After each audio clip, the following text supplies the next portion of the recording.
Salut, c'est Pierre. Bon, j'espère que tu vas bien. Je suis vraiment désolé pour ce petit temps d'absence. J'ai ouvert plusieurs shops, ça m'a pris beaucoup de temps. Donc là, voilà, je te fais une petite vidéo un petit peu tranquille. Tu vois, je suis en mode chill là. On est dimanche, je suis pas coiffé. Voilà, sur un vêtement, on est tranquillou. Du coup, la vidéo promise sur une analyse d'un compte publicitaire Facebook et de savoir un peu quels sont les termes qui sont intéressants à voir, euh, que signifie tel truc, est-ce que voilà, tel mot est intéressant. Bref, on va faire un petit débrief de toutes les terminologies qui sont les plus importantes dans Facebook Ads. Et là, je te mets juste là où là-dessus, les scores que j'ai eu là sur une de mes dernières boutiques où j'ai complètement changé de stratégie. Là, je suis sur du monoproduit et je ne fais que du Facebook Ads parce que j'avais fait du Snapchat Ads et des petits influenceurs avant. Mais là, c'est vraiment que du Facebook Ads. Et c'est justement sur cette boutique-là où on va regarder en fait mon compte manager sur Facebook et on va avoir toutes ces spécificités-là. Allez, bah écoute, n'hésite pas à mettre un like sur cette vidéo, à rejoindre le groupe Ecom Hero, là, le lien est dans la description, et me mettre en commentaire comme d'habitude ce que tu as pensé. Allez, sur ce, c'est parti.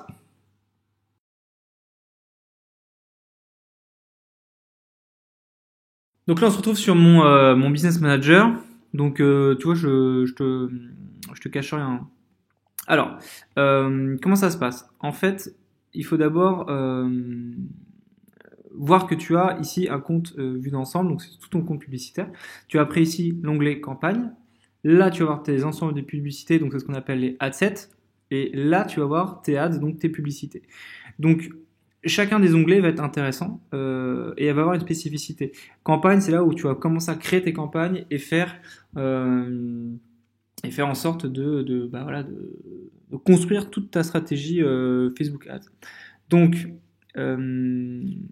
on va cliquer directement dessus et tu vois qu'en cliquant, en fait, tu tombes sur l'ensemble de publicités de tes adsets.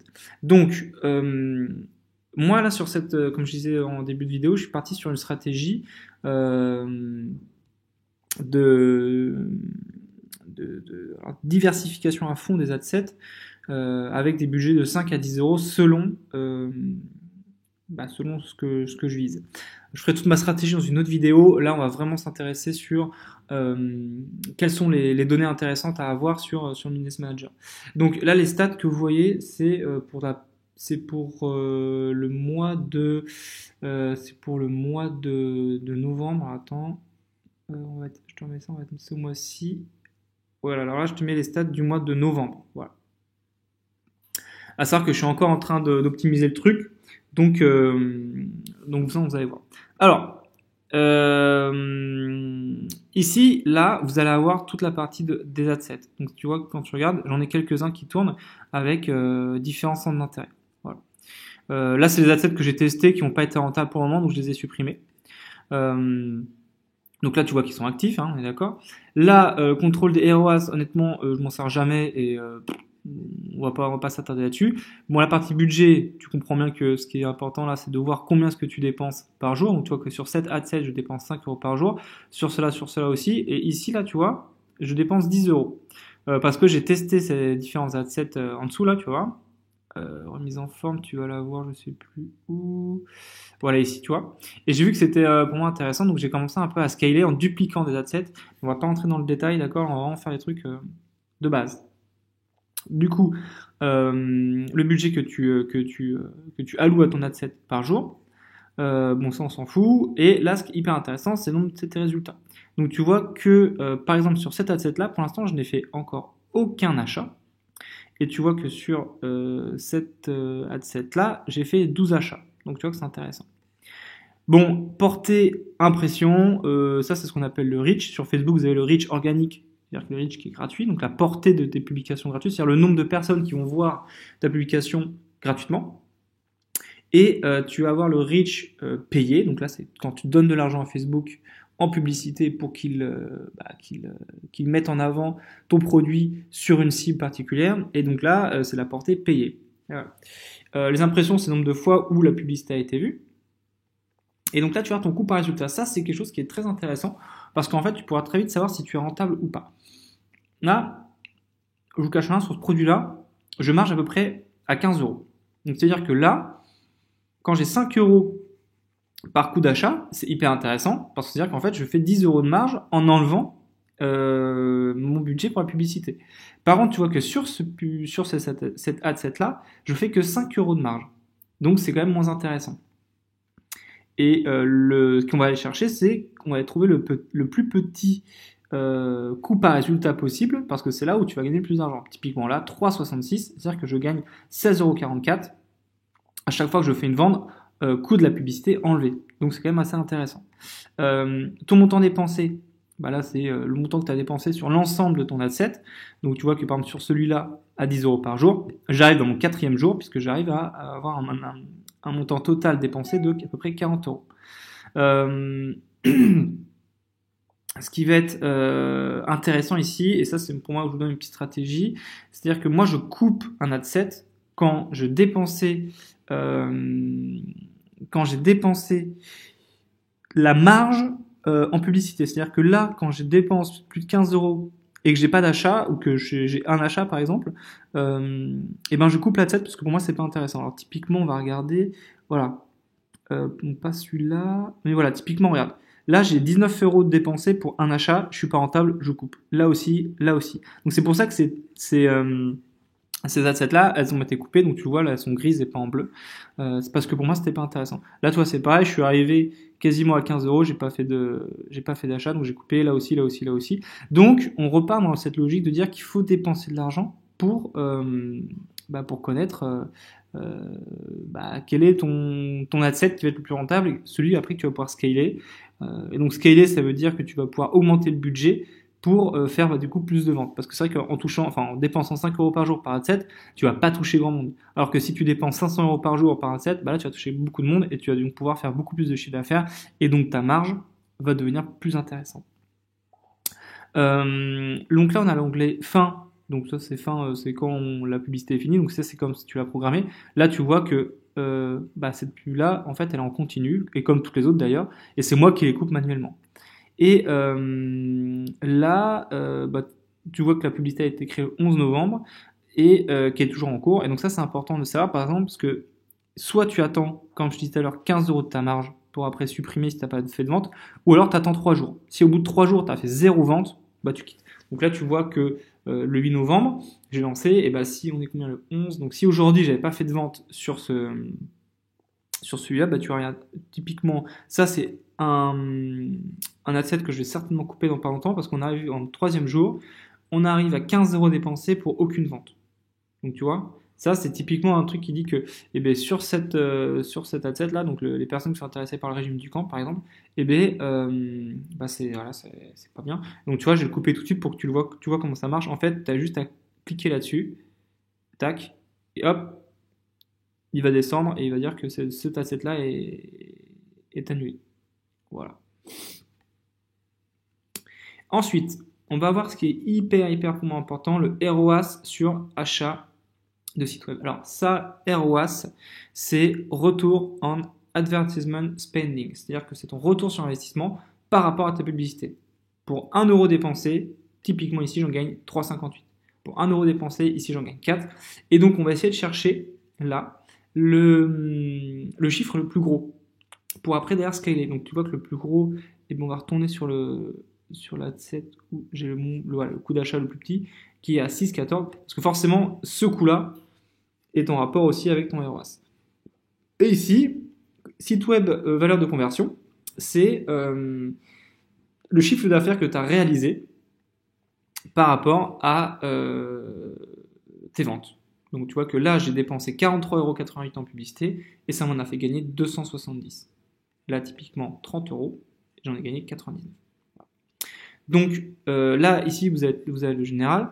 Donc tu vois que pour l'instant, que j'ai un coût par résultat de 8,96 par achat pour un total dépensé de 1000 € pour ce mois-ci en publicité sur Facebook et que ça m'a rapporté quasiment 3000 € de chiffre d'affaires pour 112 ventes.